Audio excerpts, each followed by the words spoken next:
Hi everybody. I want to talk real briefly about something that I've been. GPS signal is lost. Well, I hope you find it. I want to talk about something that I've been contemplating for a while now, and that's why you can't just say anything to a narc. Because there are some times where where they do something good or nice, and you want to say thank you, or you want to just try to explain your side. Like I'm not, I'm not a bad person, I'm not like you, but you do these things. You try to explain yourself to them, you try to explain them to them. Why you can't do that. And so it comes down to the fact that a narcissist psychologically is someone who's extremely low self-esteem, someone who's very unconfident, and they develop what's called a false self. It's like a shell psychology, not quite like multiple personalities, but somewhat similar in that the false self is the image that they project. So they're literally somebody who has like an adaptive process. So when they're interacting with people, talking and listening, it's feeding through this false self filter. So they're not just listening to the words you're saying. They're almost mute to the words you're saying. What they're doing and the way that they process, and you'll see evidence of this quite a bit. They listen to the words, but then what they have and the way the false self works is they're sitting there thinking of, why is this person telling me this? They must be telling me this because of blank. So I need to tell them blank back. So it's like a, what do you call it? A non-stop analytical process with calculated responses. So they don't just sit there and listen to what you're saying and thinking, wow, so he just told me that I'm inconsistent. Well, am I? Because that's how empaths, that's how we process information. When somebody tells us that we've done something wrong or that we hurt their feelings, we're like, oh, well, how did that happen? What did I do? How can I make it better? With a narcissist, it's different. It's, why is this person trying to tell me this? And then it's because they're jealous. It's because of, I look better than they do. It's just because I'm smarter than they are and I outsmarted them. It's just because they feel threatened by me. So whenever, anytime you start to give them any sort of praise, they're thinking, it's because I'm awesome and this person knows that I'm awesome. And anytime you try to tell them anything negative, that process that filters through, that explains reasoning to them. So anything that's being said negative, there has to be a reason that has a positive connotation to them. So they're putting positive connotation onto the things you're saying in a manner that feeds their ego, if that makes sense. So, for example, if I were to say something to mine about our son, saying, it's not good for you to be, constantly pressuring him into giving you, into what goes on in my house. Like, that's not healthy. Like, I don't do it in my house. You don't need to be doing it at yours. And, she'll filter it through her process and she'll be like, he's just telling me this because he doesn't want me knowing that he's a monster. He doesn't want me to know this. He's just saying that because he's still obsessed with me. And I get these messages too, like where she's like, my God, all these years later and you still can't stop obsessing over me. Get over it, Jonathan. I'm like, I left you, I divorced you. Like, my name's on the decree as petitioner. And you filed for abandonment. Oh, but you left me. So, and it's weird because this process that they have can literally change the version of events in their mind, change their understanding of previous and past events to suit the current context. And so what you'll see, and they'll believe it too because it's real to them.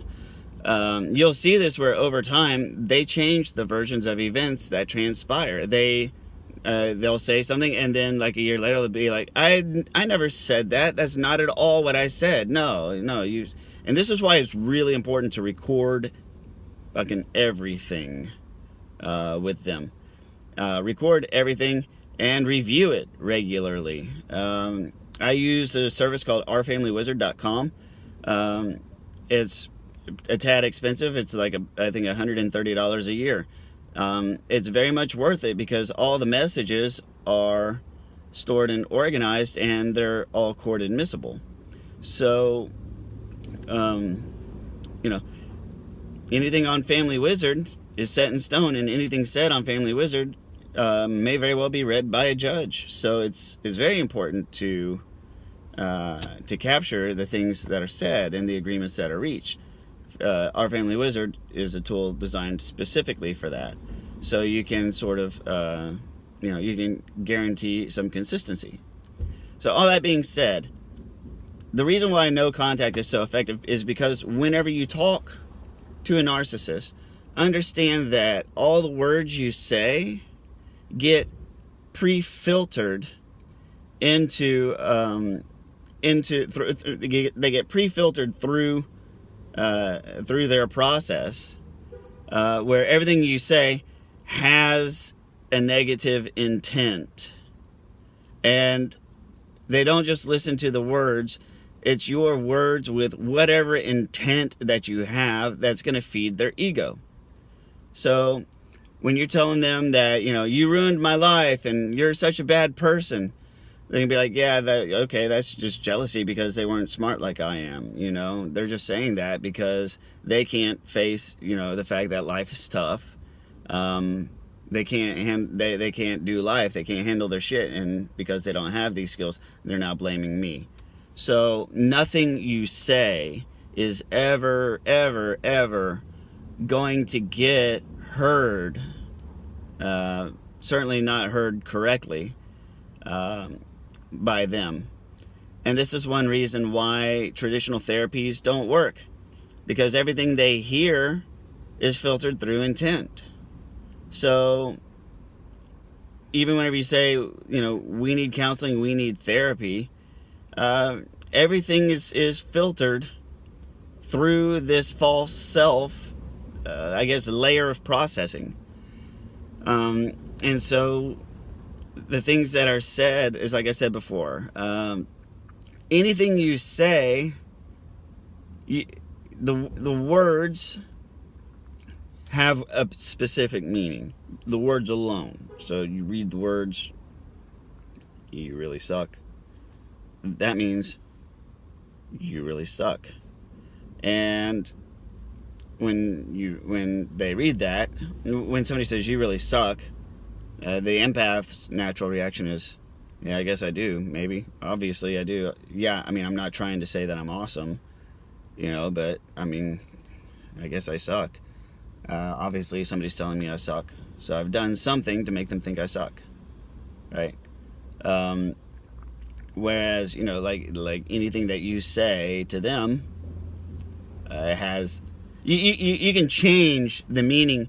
You can have a word printed in toner. You can chisel it in a wall, and if you take a look at what is said through the lens of intent and trying to decipher intent, you can change the meaning of words whenever those words have a specific reason assigned to it. And you can tell them your reason till you're blue in the face. They're not going to accept it. Be like, this is the reason why I'm upset. No, that's not it. You're just upset because you're jealous. No, I'm not jealous. Trust me, I fucking hate your guts. I'm not jealous because you're an idiot. I'm literally mad because you're a piece of shit. And no, you're just jealous. Whatever. So, yeah. Nothing ever said to them reaches that inner child self that we have. And whenever it comes to narcissists and actual narcissistic personality disorder, there's a big distinction. A narcissist is someone who has the false self, the false layer, the image, what they project. It filters everything that's said to them and assigns intent and explanation to it. And then there's the what's called true self, or your inner child, your inner self.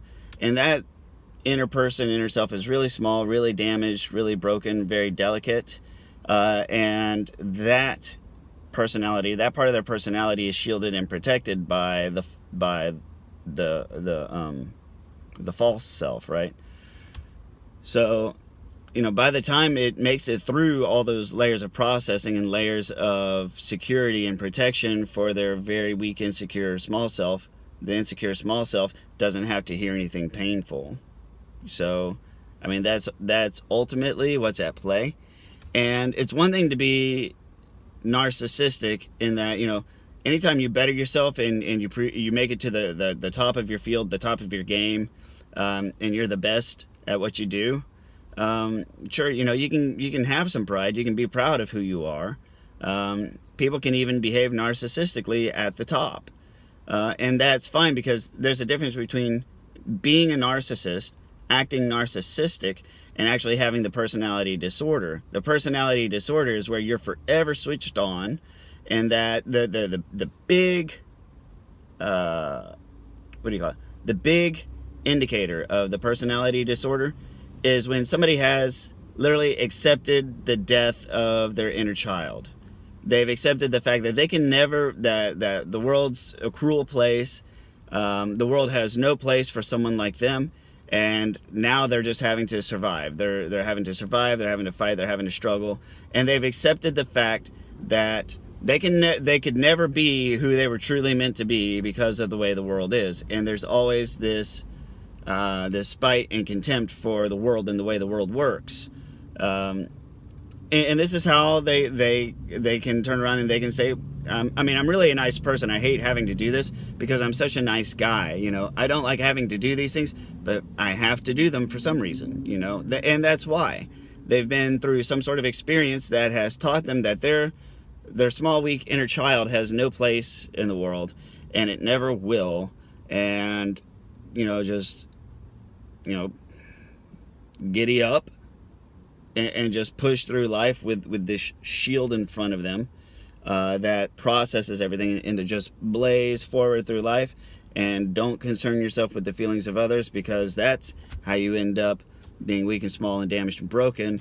And I'm not gonna live my life like this anymore. I'm not gonna subject myself to pain and suffering and all of that. All y'all can kiss my ass. I'm just gonna be me, and I'm just trying to do me and make it through life the best way I can. And you're only saying this because you're jealous. You're only saying this because I've actually put in the work and I've been good, and now you're jealous of my success. You're jealous of my parenting. You're just mad because you're an idiot and you had it coming. But it has nothing to do with me and who I am, because I'm actually a really nice person on the inside. Trust me, I would love to be this nice, sweet, innocent person, but I can't do that because the world is just so mean and cruel. Do you see how that works? That's what you're dealing with. And so that's why anytime you try to talk to somebody about how they are, and the effect that it does, you get this effect. And I'll say it, speak to the hand, right?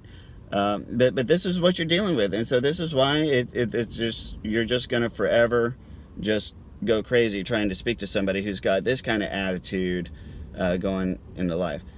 And you know what? It's funny, because now that I think about it, the whole talk to the hand, that's somewhat of a trait of a narcissist. Perhaps that whole trend was born of narcissism. I don't know. I'd have to go back and actually see where it came from.